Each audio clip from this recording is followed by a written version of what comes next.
Hey everyone, I'm DL Watson, and for the last few weeks I've been shooting some content with my Blackmagic Pocket Cinema camera. One of the things that I've noticed as I've posted my tests up is people have requested what my workflow is for DaVinci Resolve.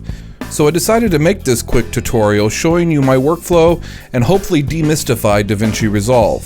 So let's get started. First, I just want to recommend the program Posthaste.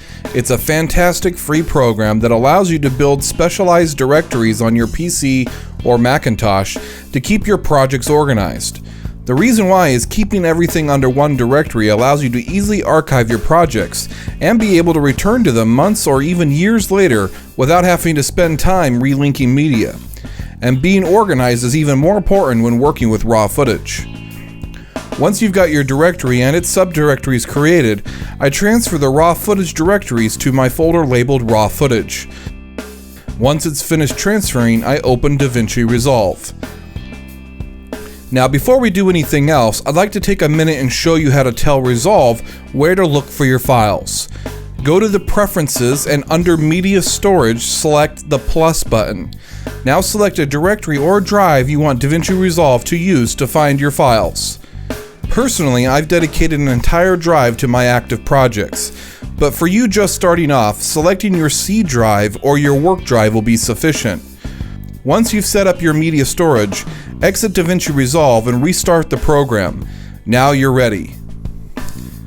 Once Resolve is open, go to your library and find your raw footage under the directory. My files are located under my archive drive, so I'll navigate to them. I'll highlight the files and drag them into the media pool. Now we need to create a new timeline. Select the Edit tab and click the plus button on the Timelines panel. This will bring up a dialog box that asks what the name of the timeline should be and if you want it to be empty. If you check empty, it will create a timeline without footage. Uncheck the empty timeline box and it will create a timeline with all your footage from your media pool. Now because this is raw and that Adobe Premiere still does not support Pocket Cinema Camera raw DNGs, we need to create HD proxies to be able to edit. To do this, first let's make sure the footage looks a little bit better. Go to the Color tab and click on the Camera tab here. Now let's set the decode to clip and the color space to BMD film. This will effectively reveal all of the dynamic range hidden in the raw data. Now, let's shift select all the clips, and while holding down shift, press apply to all clips. Now we're almost ready to begin editing.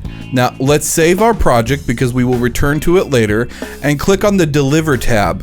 For your proxies, they need to remain in HD, but they can be in a low quality H.264. So select individual files, make the compression the least expensive, select where you want the files to be rendered to, and make sure Resolve names them with the exact same names as the source. Hit the render button and now you're ready to edit. When you're done editing, export an XML and save it in the same location as your project directory. Close Premiere and open DaVinci Resolve. Open the same project that you rendered your proxies from and choose Import XML. This will bring up a dialog box. The only thing you need to worry about here is to uncheck the automatically import source clip setting. When you do this, it will automatically read what you have in your media pool, and because the files are named the same and both are HD resolution, it will automatically replace the files and import your edited sequences with the raw files. Now you can color correct and grade your edit with the flexibility of RAW. To grade and color correct in Resolve can be overwhelming, and that's not what this tutorial is about.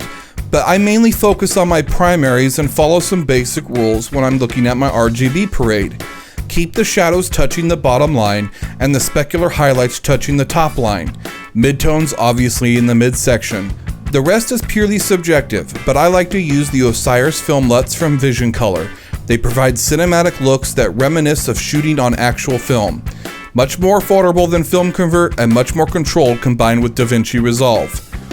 When you get the look you want, you're ready to export your project. I render individual clips again, and I use DNX HD 444 as the codec.